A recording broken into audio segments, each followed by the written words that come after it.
Kaya yumayaman ang inchik kasi bobo ang Pinoy.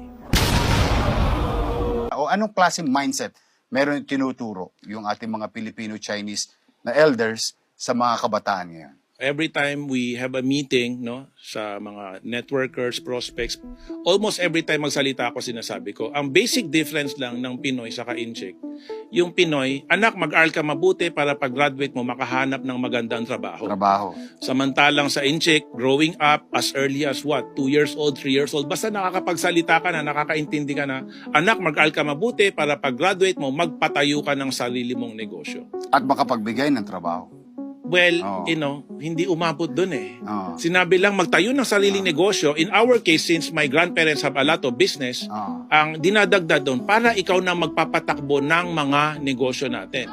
So parang they really make a big difference between business owner and employee. Everybody else is employee. We are business owner.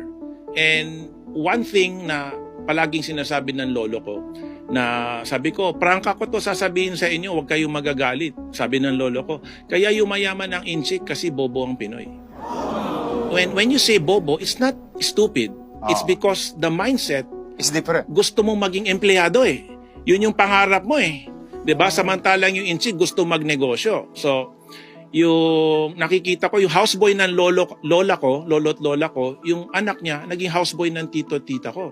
Ngayon yung anak niya, bali yung apo, houseboy naman ng mga pinsan ko. So 3 henerasyon silang houseboy. Kasi, syempre sabihin nung tatay, anak, mabait si ama saka si angkong. Diyan ka na diba? lang. Oo, dito ka na lang. Pagkatapos mo mag-aral, dito ka na lang. Ikaw nang pumalit sa akin.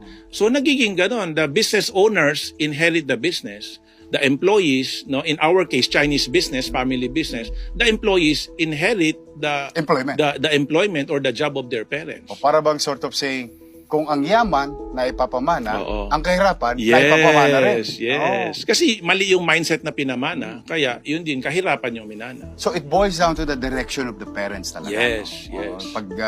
If you wanted to share something for your kids, on top of the education, is really the mindset. Yes.